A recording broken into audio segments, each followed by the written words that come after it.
It's February 7th, House Healthcare. And today we're going to start with a walkthrough of H40. And we have legislative counsel with us. Thanks, Jen, for coming in, and go ahead and get started. Great. Good morning. Jennifer Carvey from the Office of Legislative Counsel. I will put this language up on the screen. All right, we are looking at H40. This is an act relating to licensure of freestanding birth centers. It starts out with some purposes. The purposes of the act are to reduce healthcare costs, protect women's access to prenatal, maternity, birthing, postpartum, and newborn care services, and ensure women have a choice in how and where they give birth. And the act would achieve those purposes by removing the certificate of need requirement for establishing a freestanding birth center and licensing and regulating birth centers. Then it has findings. So this one's included findings. General Assembly finds that Vermonters value reproductive rights and equity in healthcare choices, including the right to give birth in the setting of one's choice. That in Vermont, the only birthing settings that women and families currently have are to have their babies in a hospital or at home. Vermont is one of the last states to ensure access to freestanding birth centers. The American College of Obstetricians and Gynecologists, the American Academy of Pediatrics, and Society for Maternal Fetal Medicine all endorse the birth center model of care as a safe and evidence-based option for individuals with low-risk pregnancies. In 2018, the Centers for Medicare and Medicaid Services issued a report on the Strong Start for Mothers and Newborns initiative, which found that rates of preterm birth, low birth weight, and cesarean section were lower among Medicaid participants who received care and delivered their babies in a freestanding birth center than those who delivered in a hospital or other non-birth center setting. In addition to better outcomes, the report also found that the costs for Medicaid participants who delivered at a birth center were more than $2,000 lower per mother-infant pair during birth in the following year than for the Medicaid participants who did not use a birth center. Finally, birth centers are safe, supportive settings in which Vermonters can receive prenatal, maternity, birthing, postpartum, and newborn care services. Nationally, they have demonstrated better outcomes and reduced costs compared with other birthing settings. We get into the statutory provisions. Section 3 would amend the exemptions from the Certificate of Need statute. So there, as we looked at yesterday, there are exclusions from the requirement to get a certificate of need. And this is from the beginning of that section. Under existing law, excluded from this subchapter are things like physicians' offices, dentist offices, other practitioners' offices. And then this would add that the exclusion provisions of this subsection would also apply to birth centers licensed under Chapter 53 of this title, which is Title 18. And that's the new chapter that we'll look at next. Section 4 is on birth center licensing. This would add a new chapter modeled on the licensure statutes for hospitals and ambulatory surgical centers, just using a lot of the concepts and structure of those chapters, although some of the provisions are different. So as used in this chapter, birth center means a facility that is not a hospital or part of a hospital, at which births are planned to occur away from the pregnant individual's residence following a low-risk pregnancy, and that provides prenatal, labor and delivery, or postpartum care, or a combination, as well as other related services in accordance with the scopes of practice of the healthcare professionals who are practicing at the birth center. The next part prohibits anyone from establishing, maintaining, or operating a birth center in this state without first obtaining a license for the birth center in accordance with this chapter. It would have an application or license made to the Department of Health, which is who licenses hospitals and ambulatory surgical centers, on forms provided by the department and include all information required by the department. It would have a licensing fee of $250, and the fees would go into the hospital licensing fee special fund, and which is just the regulatory fund that they use for their licensure responsibilities, and would be available to the Department of Health to offset the costs of licensing birth centers. And then it would have a provision that would be unique to birth centers. It's not in the other two, other two types of facilities, saying notwithstanding anything else in this chapter to the contrary, for a renewal application, the Department of Health would be required to deem a licensed birth center that is currently accredited by the Commission for the Accreditation of Birth Centers as satisfying the requirements for renewal of the birth center's license upon submission of a copy of the birth center's official accreditation certificate and payment of the application fee. Then we get to the license requirements. So upon receipt of application for a license and a fee, the health department is directed to issue a license if it determines that the applicant and the birth center facilities meet the following minimum standards. The applicant must demonstrate the capacity to operate a birth center in accordance with rules adopted by the department. The applicant must demonstrate that its facilities comply fully with standards for health, safety, and sanitation as required by state law, including those set forth by the state fire marshal and the Department of Health and municipal ordinance. The applicant must have a clear process for responding to patient complaints. Birth center's facilities, including its buildings and grounds, must be subject to inspection by the department, its designees, and other authorized entities at all times.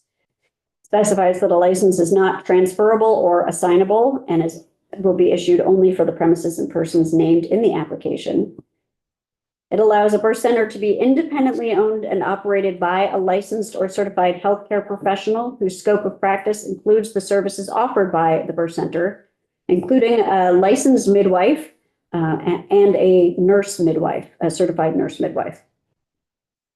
And then no person can represent itself as a birth center or use the term birth center in its title or in its advertising, publications, or other form of communication unless the person has been licensed as a birth center in accordance with this chapter. The next pieces are really taken from the hospital and other facility licensing statutes on the process for the health department to deny, suspend, or revoke a license after notice and opportunity for hearing. If it finds there's been a substantial failure to comply with the requirements of this chapter, how that would be, notice would be served, when the hearing would occur. The department would have to file its findings of fact and conclusions of law. After the hearing, those findings and decision would be sent to the applicant or licensee, and the procedures would be the usual and customary procedures. Similarly, for an appeal, an applicant or licensee or the state acting through the Attorney General who is aggrieved by a decision of the Department of Health after hearing can appeal that decision to the Superior Court. And there can be further appeal to the Vermont Supreme Court as needed as well. Inspections, again, it's fairly similar language. The health department must make or cause to be made such inspections and investigations as it deems necessary. If it finds a violation, it must post a report on the department's website summarizing the violation and any corrective action that is required. There's some language around confidentiality of records that is again modeled on the hospitals and others. Information received by the health department through filed reports, inspections, or as otherwise authorized by law must not be disclosed publicly in a manner that identifies or may lead to the identification of one or more individuals or birth centers. They are exempt from public inspection and copying under the Public Records Act and must be kept confidential except as relates to a proceeding regarding licensure of the birth center. However, those confidentiality provisions do not apply to the summary reports of violations that would be posted on the health department's website. 2359 directs the health department to adopt rules as needed to carry out the purposes of the chapter. And this is a little different for birth centers. It says the rules should align or must align with the regulation of birth centers and must align the regulation of birth centers in Vermont with the National Birth Center Standards published by the American Association of Birth Centers, and may include provisions regarding the scope of services that can be provided at the birth center, appropriate staffing, including the types of licensed healthcare professionals who may practice there, and a requirement for written practice guidelines and policies that include procedures for transferring a patient to a hospital if circumstances warrant. And then this is also unique to the birth center statutes. This is specifying nothing in this chapter or the rules adopted pursuant to it shall be construed to limit the scope of services that a licensed midwife, certified nurse midwife, or other healthcare professional working within their scope of practice may offer or perform in a space that is shared with or adjacent to a birth center. Section 5 has to do with health insurance coverage for the services of a licensed midwife. And under existing law, a health insurance plan that provides maternity benefits must also provide coverage for services rendered by a licensed midwife or a certified nurse midwife for services within their scope of practice, provided in a hospital and under current law, hospital or other healthcare facility or home. This would specifically add birth center. And it would also add specific requirement for reimbursement for prenatal, maternity, postpartum, and newborn services provided at a birth center, including birth center facility fees. Section 6 directs the Agency of Human Services to seek federal approval to allow Vermont Medicaid to cover prenatal, maternity, postpartum, and newborn services provided at a licensed birth center, and to allow Vermont Medicaid to reimburse separately for birth center services, including facility fees and for professional services. The act would take effect on January 1st of 2026, except it would require the Agency of Human Services to submit its request for approval of Medicaid coverage to the Centers for Medicare and Medicaid Services. Did I miss something in section 4? No, I think numbering may have changed. On or before July 1st, 2025, and the Medicaid coverage would begin on the later of approval or January 1st, 2026. Like finding an inconsistency while doing. Thank you.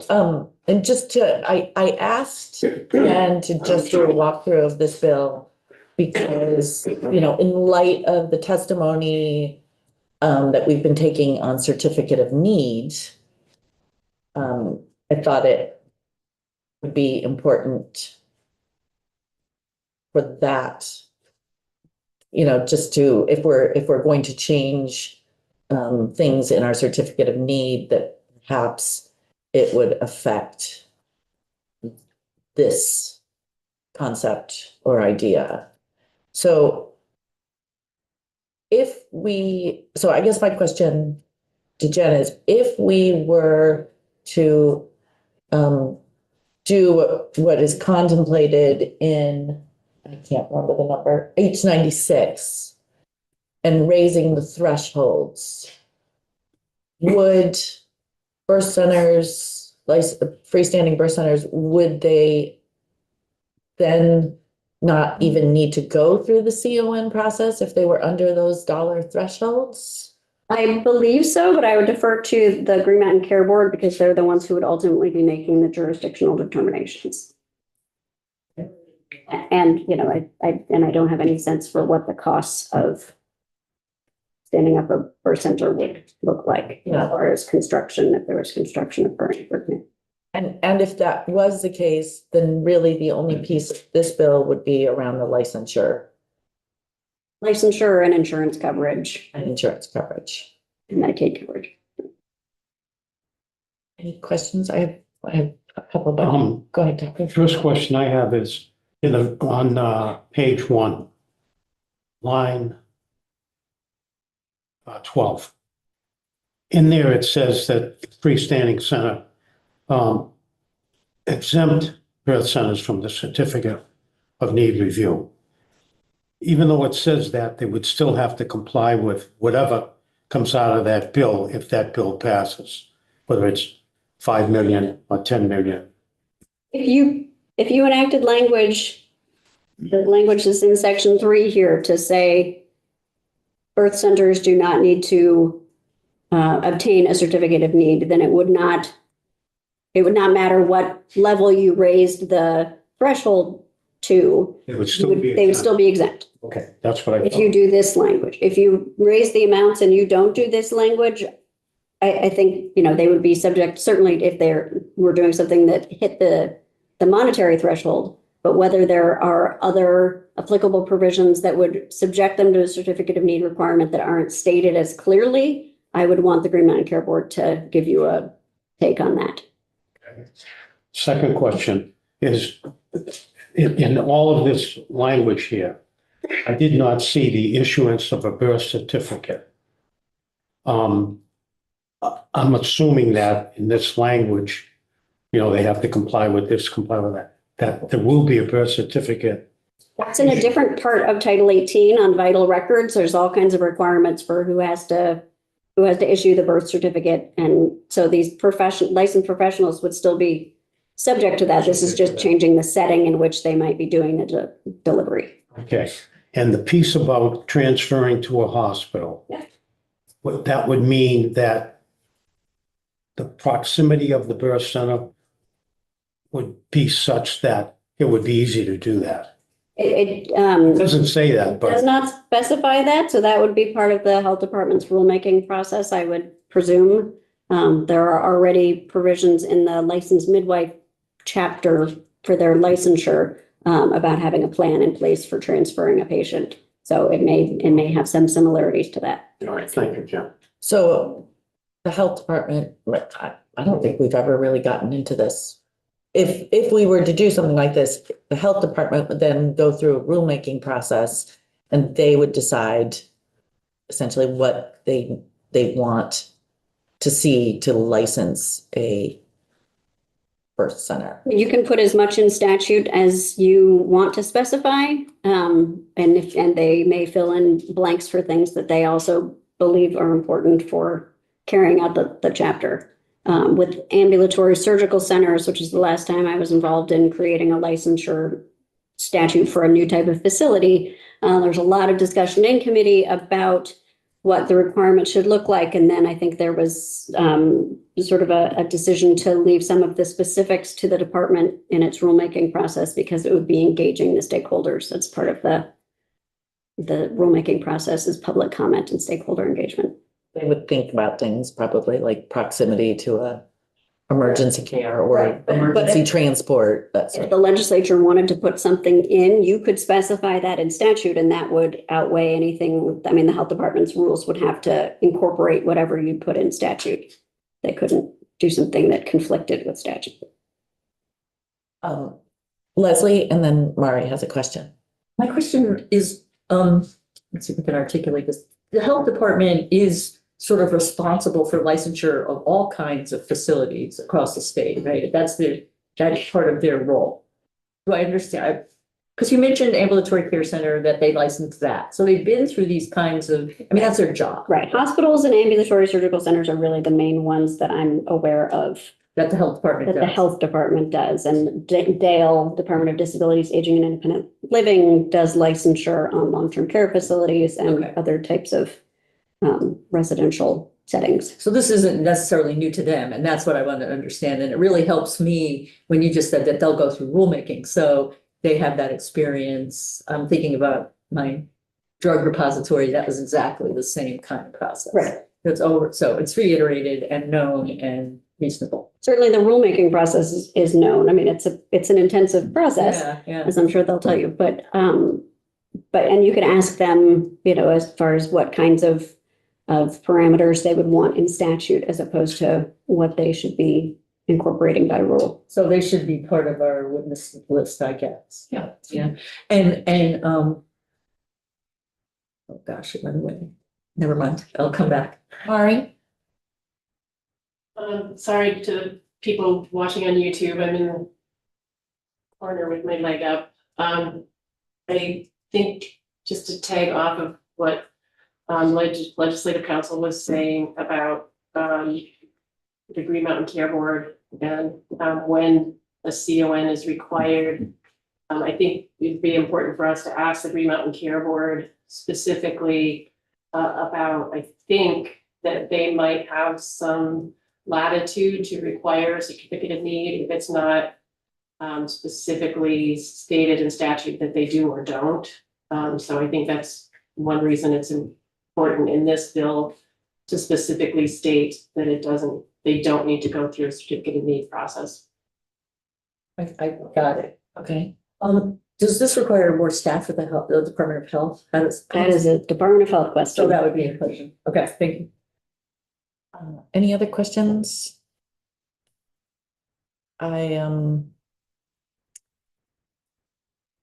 we're on the same level today because I had another question and now it's completely left my mind. Oh, good. All right. Oh, yeah. We'll have other people in testifying. If we decide to take this up, as I said, the only reason I really wanted, I mean, for right now, I just wanted Jen to walk us through this because it sort of, it ties, you know, if we're thinking about doing something around certificate of need, I'd like to make sure that we have in the back of our mind that it could possibly affect this. So, If I could comment, Yes. I think it's a really good thing that you've paired these because it's an operationalizing of the certificate of need process. So here's a certificate, here's how we apply it, how does it work? So I think it's natural. Do we have birthing centers that are waiting to come to Vermont or set up shop? Yes. Yeah, people are interested. I believe it may be more people who are already in Vermont than people talking about coming in. I don't know if there's. Yes. a sense for that, but. oh, I know what my completely random question was. And you may or may not know this, because I realize it's probably an OPR question. Under scope of practice for certified nurse midwives and midwifery, is there a requirement that that they have to work under the, maybe not supervision of a physician, but have access to a physician? So I think you will want to talk to OPR. What I can tell you is there's two types of midwives that we're talking about. We're talking about the licensed ones that people sometimes call a lay midwife.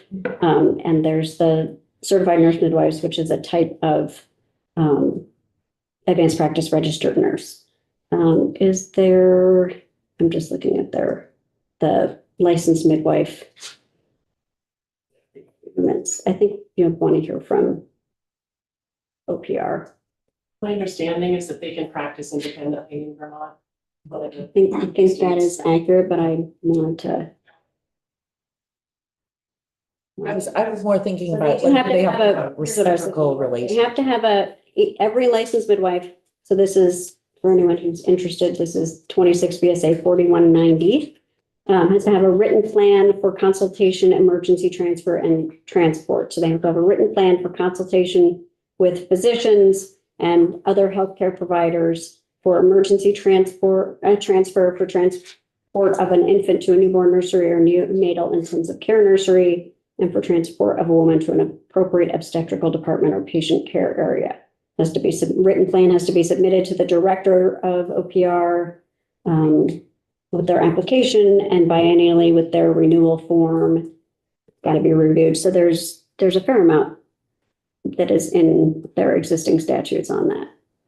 I mean, in existing statute right now, there's nothing that precludes anybody from giving birth in their home, right? Does it have to be their home or could it be anyone's home? I don't believe there's any requirements around the setting in which somebody gives birth now. It's just a question of whether we have these freestanding birth centers operational in Vermont as an option for a setting. So no, as to my knowledge, there is no current limitation on whose home. But there could not be a facility started by these individuals. Any other questions for Jen? All right, thank you. Thanks for coming in. All right, we're gonna pivot and today we have with us the Vermont Pharmacists Association. And they wanted to introduce themselves to us. So thought this would be a great day for that. Thank you so much for the invitation. My name is Lauren Bodie. I'm the legislative liaison for the Vermont Pharmacists Association, and I'm also a practicing pharmacist. I like to tell people, though, that I'm a pharmacist, but I do not touch any medication in my practice. And so many times this, generates some confusion. So I'll explain that, I did 4 years of undergrad, 4 years of a clinical doctorate, 2 years of postgraduate residency training. And at no point was I need to be instructed on how to put medication in a bottle. What I was instructed on over the course of that 10 years was how to choose the right medication and how to take care of the person who is taking that medication. And so similarly, when we think of pharmacies and the value of community pharmacy, it is not wholly encompassed by the medication that is dispensed. The true value of pharmacy is that highly trained pharmacist. And we know from literally hundreds of studies that when a pharmacist becomes more involved in patient's care, we see a few things happen. We see treatment outcomes improve, patients are happier with their care, and the care costs the system less. So we are facing many challenges in our healthcare system, and I know that this committee has been addressing those head on. We have issues nationally and we have issues within our state. And so I'm here today to urge you to remember that pharmacists are an essential part of our healthcare system, and that we can be a part of these solutions to help address the challenges we have in our healthcare system if given the right tools. So pharmacists are trained to treat minor ailments, manage chronic diseases like diabetes or high blood pressure. We are a trusted source of information in a time where trusted sources are feeling few and far between. And so as we are helping address the care of Vermonters, we also ask you that you help us take care of our professional health. We are losing community pharmacies at an alarming rate, largely due to the predatory practices of pharmacy benefit managers. And then, of course, the pressures common to any business, including inflationary pressures, staffing. But when a pharmacy closes, we're not just losing a convenient place to buy shampoo. We're losing a corner of our healthcare infrastructure, in particular, our primary care infrastructure. We're losing a place to get a vaccine, a blood pressure check, advice, and advice sooner than a doctor's office would be able to return your call most of the time. And this is only for the percentage of Vermonters who are lucky enough to have a primary care provider. So while these challenges are great, I'm confident of our ability to overcome them, in particular if we are working across professions, working across the system, and using the available resources we have in our highly trained group of pharmacists, all for the good of Vermont. So thank you for the opportunity to do a little introduction, and I absolutely welcome any questions you have for me now. Thanks for coming in. Good to see you again. It's intriguing to me that you're a pharmacist, but you say you never touch the medicines. What do you do?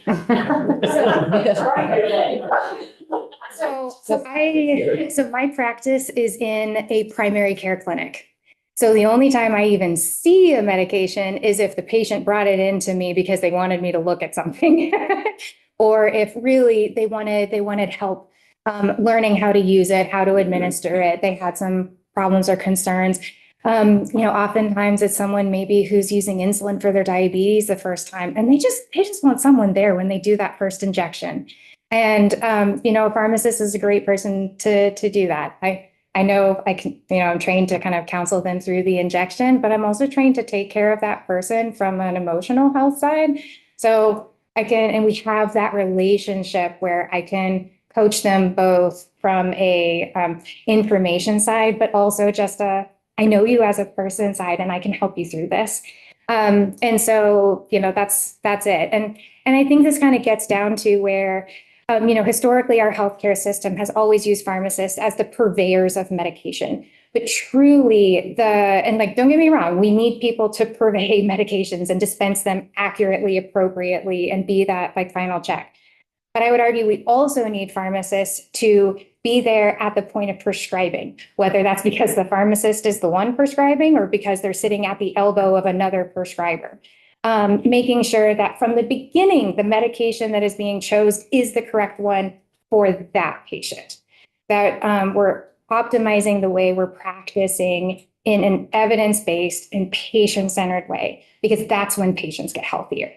And so it doesn't really, from a fundamental level, it doesn't make sense to have a pharmacist who are the medication experts being siloed off from the other like sections of the healthcare system when 80% of post-diagnostic treatment is medication. And so this is where, I just want to sort of raise to the committee the idea that pharmacists can be a part of some of the issues we are seeing with healthcare delivery, healthcare utilization, the quality of healthcare, because by bringing that expertise closer to the rest of our medical system.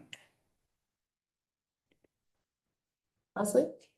As someone who practiced primary care for 37 years, I think my perfect office setting would be primary care clinicians, an embedded social worker, an embedded pharmacist. Me too. And that way we would be able to really take care of people where they're at. So can I work with you?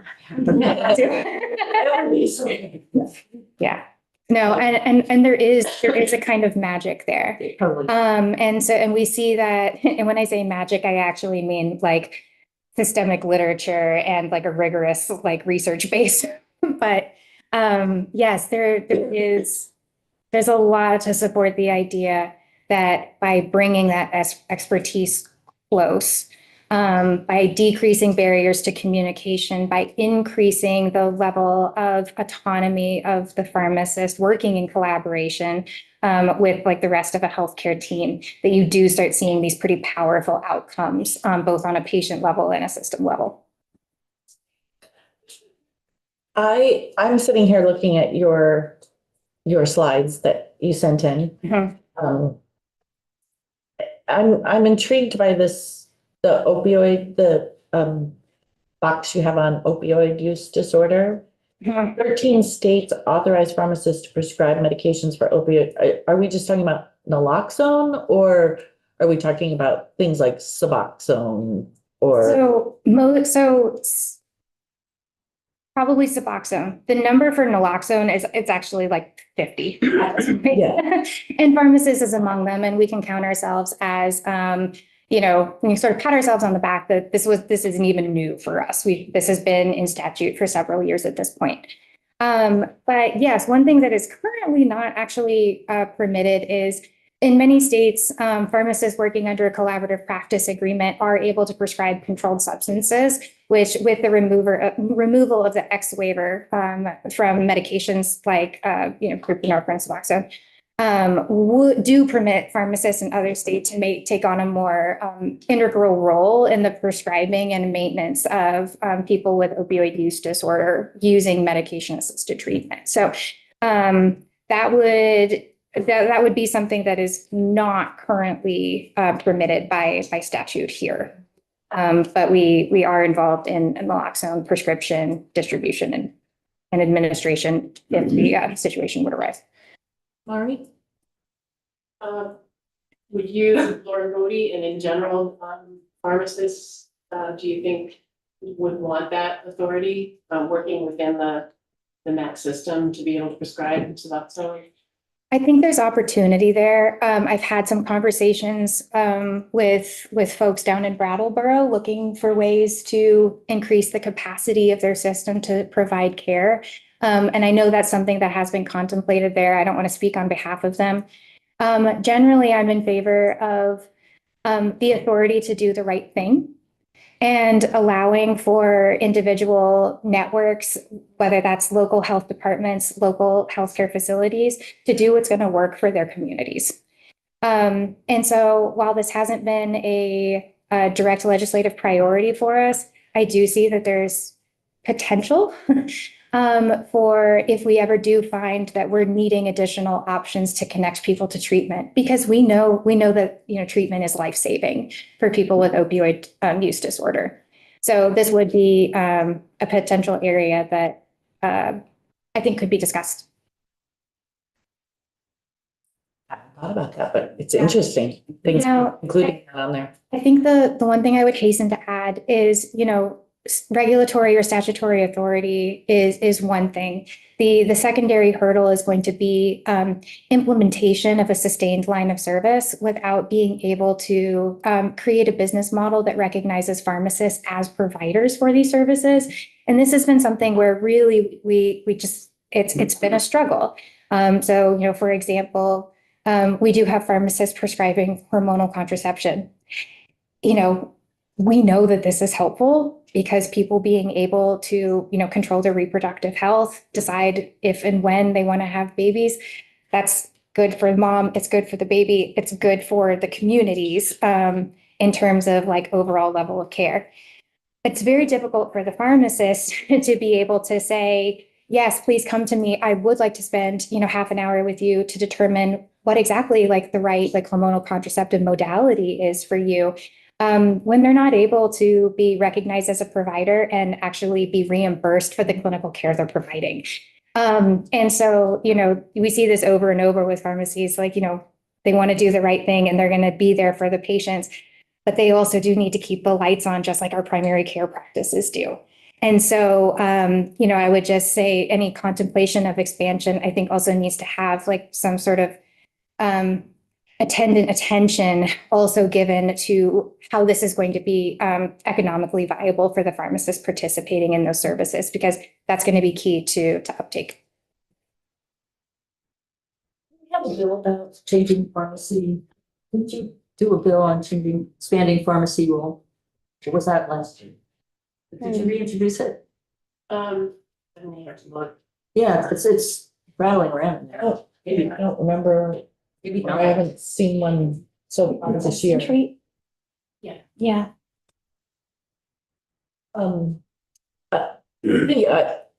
Anyone have any, Woody? This may not be something that you can answer. I know that for outdated meds that are no longer in use or they're old, you can return them to pharmacists. and Yeah. Generally, they're taken. Mhm. What do you do with all the pill bottles that, that you just end up throwing out, or even your needles and other items related to diabetes? There doesn't seem to be Yeah. a way to recycle these things, and I know it's not. Yeah. Are you asking from like an individual, like what should a patient do, or what happens when you put it in that medication Well, return box at the I guess pharmacy? What should a patient do? Yeah. Obviously, you take your Yeah, so I love that. I guess it was maybe 2 years ago, the legislature expanded the push to have medication take back, like more broadly in the community. Love that. And so, and I think we're really seeing that has like rolled out. And so when that goes into the medication box, really mostly it gets taken by a third company, and I think they incinerate it. So that's kind of their business, what they do with it. We'll collect it, they come get it. Some medication from a consumer level, some medication bottles are recyclable. It's funny, we were actually talking about this today, that we wish that we could have more sustainable packaging. But some of them are recyclable. For sharps, so whether that's, pen needles, lancets, those sort of things, the guidance from the Department of, basically our waste department, you can take them to like a designated site, but they also say, just put them in a hard-sided container. Yeah. Hard sides, top that closes, fill it up, wrap it up with tape, and then there's a label that you can either print out or you can just write on it, sharps, do not recycle, and then put it in the trash. And that actually is what they're recommending. So. Well, I printed up. Unfortunately, we have the only landfill. Yeah. In the state. Yeah. Yeah.